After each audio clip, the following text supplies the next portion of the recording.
Desde el siglo XVI y el siglo XVII, las relaciones entre Escocia e Inglaterra han sido complicadas, pero al mismo tiempo con una necesidad de establecer una relación estrecha para muchas cuestiones. En el siglo XVII, antes de la Gran Revolución de 1640-1649, se produce una de las pocas invasiones de Escocia a Inglaterra como consecuencia de las diferencias entre anglicanos y protestantes respecto a la manera como debería de llevarse el culto en Escocia. El rey Carlos I manda a un importante arzobispo de Canterbury a poner adornos en las iglesias presbiteranas de Escocia, lo cual va a provocar el enojo de muchos de los presbiteranos escoceses que van a decidir entonces rebelarse contra esa imposición que veían papista e invadir Inglaterra. Es un precedente muy importante para esa gran revolución de 1640-1649.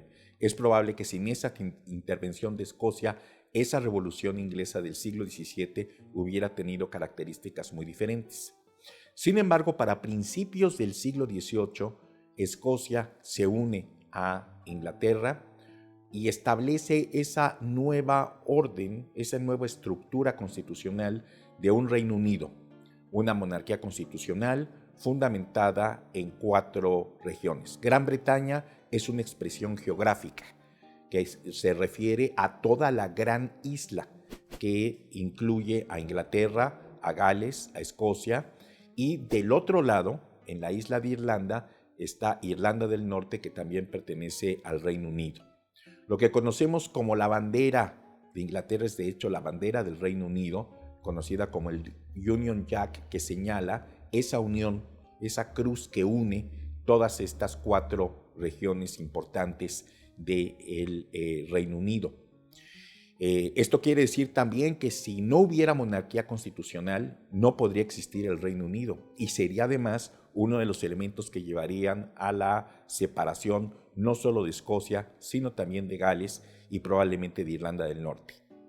Ante estas circunstancias, las tendencias de los escoceses a considerarse culturalmente diferentes, con sus propias virtudes y cualidades que en muchos aspectos consideran superiores a los de los ingleses. Son trabajadores, ahorradores, gastan poco. La imagen que se tiene, por ejemplo, en México de los regiomontanos, de que no gastan mucho dinero y son ahorrativos y emprendedores, es algo parecido a lo que tienen los escoceses. No en balde, el personaje más rico de los personajes de ficción de Walt Disney es un escocés, Rico McPato, porque representa esas características de ahorro, en fin, de lo que Max Weber también llamó ética protestante.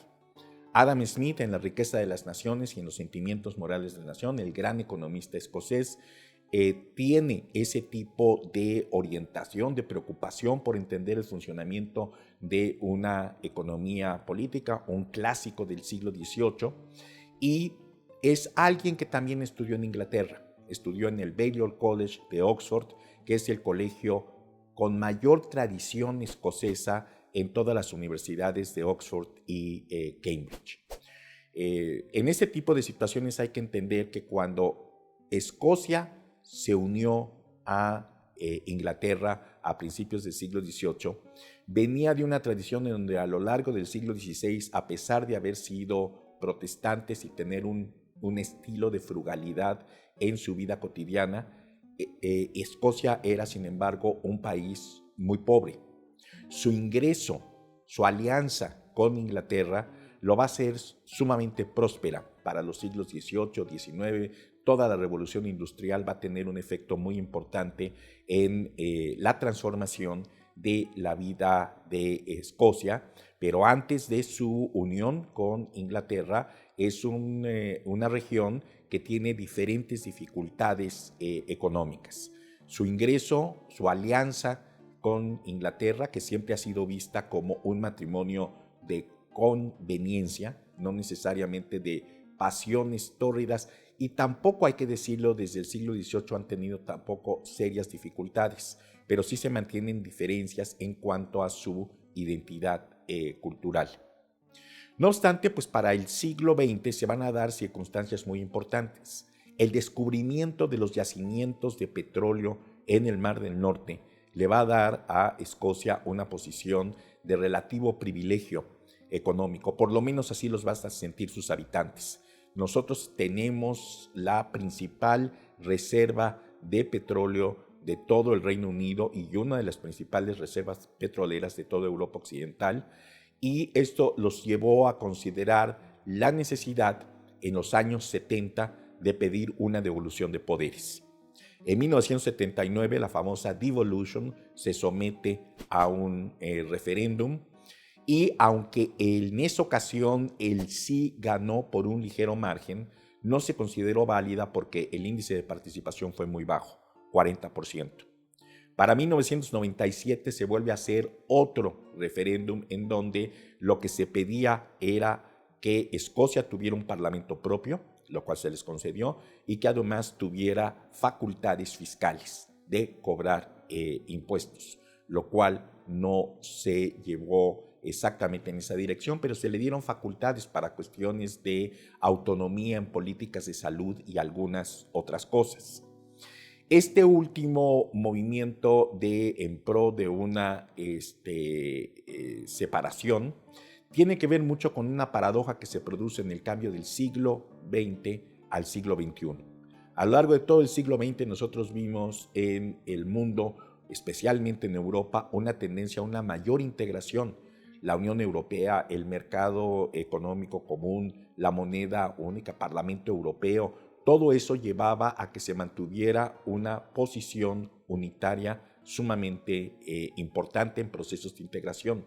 Múltiples países de Europa Oriental que se habían separado o se habían desintegrado, como en el caso de la antigua Yugoslavia o de la antigua Unión de Repúblicas Soviéticas Socialistas, aspiraban de alguna manera a ingresar a la Unión Europea. El conflicto actual de Ucrania y Rusia tiene que ver precisamente con que Ucrania está pidiendo una incorporación a la Unión Europea, al mismo tiempo que eso ya lo habían pedido Polonia, Hungría y otros países de Europa del Este. Esa tendencia, sin embargo, para principios del siglo XX parece revertirse en una dirección contraria a esta fuerza centrípeta, y es una fuerza centrífuga que está afirmando nacionalismos y separatismos no solamente en el Reino Unido, sino también en otros reinos, otras monarquías constitucionales, como puede ser España, en donde la cuestión de la redención de las provincias y el separatismo catalán y el separatismo vasco ya había sido anunciado por el filósofo español Ortega y Gasset desde antes de la Guerra Civil Española. Para estos momentos entonces en que Escocia se adelanta con toda esta tradición de dos referéndums previos en donde se les dieron diferentes posiciones de autonomía para solicitar un separatismo al parecer definitivo, esto puede tener consecuencias pues detonantes para otras partes de Europa y también otras partes del mundo. Es decir, las fuerzas centrífugas pueden ganar la corriente, la fuerza, el pulso a las fuerzas centrípetas de unión, y por eso todo el mundo está observando con tanta atención lo que puede pasar en Escocia. A diferencia, sin embargo, de lo que podría pasar, de las muchas diferencias de lo que podría pasar con Cataluña o el País Vasco, es interesante que en el caso de una hipotética separación de Escocia frente a Inglaterra, no abandonarían, por ejemplo, el régimen monárquico. Seguirían siendo monarquía constitucional y seguirían reconociendo a la reina Isabel II como la jefa de Estado de la propia Escocia. Simplemente dirían que sería una jefe de Estado a semejanza de lo que es Australia, Nueva Zelanda o Canadá, en donde la reina de Inglaterra sigue teniendo esas funciones. Por ese lado no implicaría una desintegración radical del Reino Unido. Incluso podría seguirse llamando el Reino Unido, el restante Reino Unido o algo así, porque no se altera el elemento de la monarquía constitucional. No obstante, hay otros muchos problemas que han llevado a que haya crecido el índice de participación política para el referéndum de esta segunda quincena de septiembre, que está relacionado con muchos problemas que no se habían pensado que podía acarrear la separación. La separación no es nada más decir vamos a dejar de depender del Parlamento de Westminster, es decir, en Inglaterra, vamos a seguir teniendo a la reina, pero vamos a tener ya todos los beneficios que nos da el petróleo del Mar del Norte, porque nosotros somos en este momento, por ese petróleo nos podríamos considerar como una de las regiones más ricas de todo el Reino Unido. No obstante, hay muchos problemas. Por ejemplo, si se produce la separación, será necesario usar un pasaporte para pasar de Escocia a Inglaterra. Eso puede ser una mera cuestión formal, pero está alterando ya un elemento importante. ¿Por qué habría que usar pasaporte? Porque Escocia podría tener una política de inmigración diferente a la que tiene Inglaterra. Por ejemplo, bajar el ingreso que tiene que tener un solicitante de aceptación en Escocia en cuanto gana anualmente por debajo de lo que pediría Inglaterra. Y en ese caso, el pasaporte sería indispensable. Otro problema que hay es qué vamos a hacer, cómo se va a distribuir la riqueza del Mar del Norte, de acuerdo a un estricto criterio de mar territorial, o el Reino Unido va a decir a mí me corresponde también una parte, aunque parte del mar territorial le corresponda a Escocia. Algo que en caso de que se llevara a cabo la separación, se tendría que discutir hasta marzo. Hay muchos meses para discutirlo, porque eso no se llevaría a cabo sino hasta marzo del 2016. Muchos bancos y empresas escocesas ya dijeron claramente que en caso de que se produjera la separación, ellos se moverían al otro lado de la frontera. El Royal Scottish Bank dice, yo no me quedo en Escocia, yo me voy a DCity, en Inglaterra, como también lo han declarado otros bancos importantes de Escocia. Un problema que habría que decidir también es, ¿va a continuar Escocia teniendo la libra esterlina? ¿Va a entrar al euro o va a tener que crear su propia moneda? Inglaterra ha dicho que no puede mantener la libra esterlina, por una razón muy simple. El conjunto de los pasivos de los 20 bancos de Escocia es superior a el Producto Interno Bruto escocés en un 12.5%.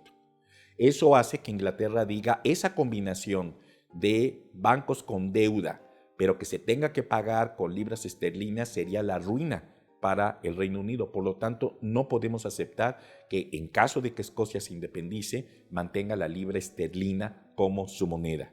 Que se vaya al euro o que cree una nueva moneda. Nosotros no los vamos a respaldar en eso. Problemas logísticos nucleares. ¿Va a seguir perteneciendo Escocia a la OTAN o no? La OTAN ha dicho que no, pero la principal base de submarinos nucleares de todo el Reino Unido, de los submarinos Trident, está precisamente en Escocia. Y eso implicaría que se tendría que mover esa base naval a algún otro lugar de Inglaterra o Gales, lo cual generaría un problema no solamente en lo referente al ingreso, a la posible ingreso de Escocia a la OTAN, sino también incluso la posibilidad de en qué condiciones podría ella ingresar a la Unión Europea.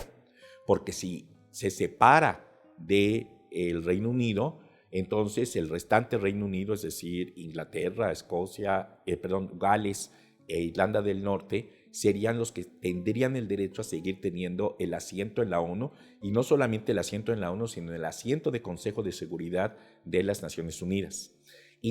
Escocia tendría que hacer en principio fila, estar junto con Ucrania y muchos países de Europa del Este que se han desintegrado y que ahora están queriendo ingresar a la ONU y donde se les ponen ciertas condiciones.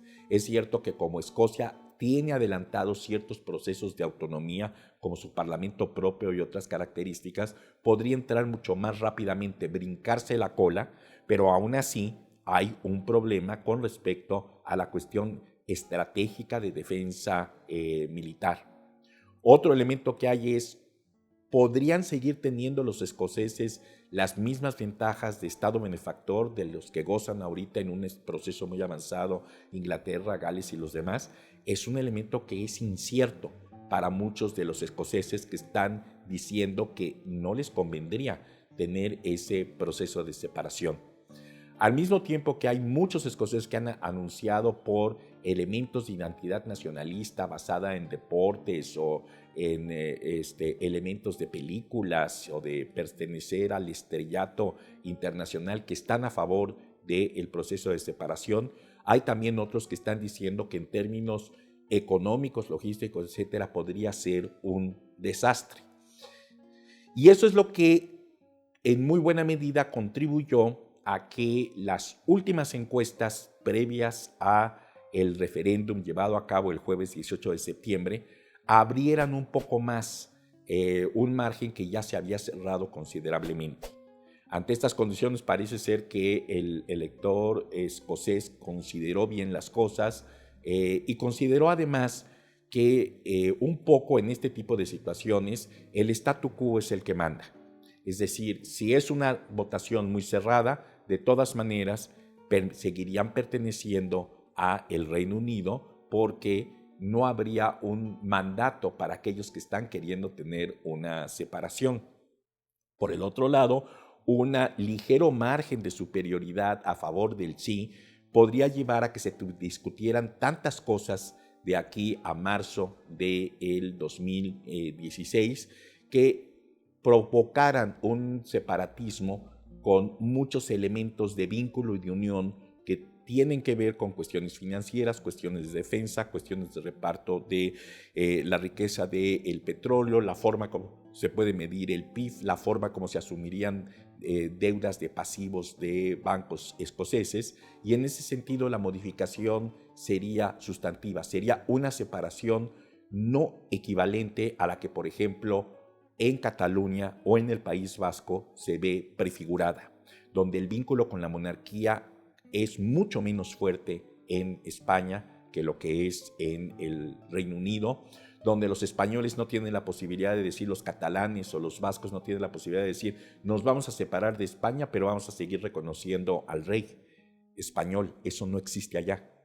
Y eso hace que la posible separación de Escocia frente a Inglaterra finalmente evolucione en términos de que tengan toda una serie de concesiones donde se les dé un mayor margen de autonomía, un mayor margen de poder conducir elementos de su propia política, pero que para efectos prácticos no sea la separación que muchos están pensando que sería la disolución del Reino Unido.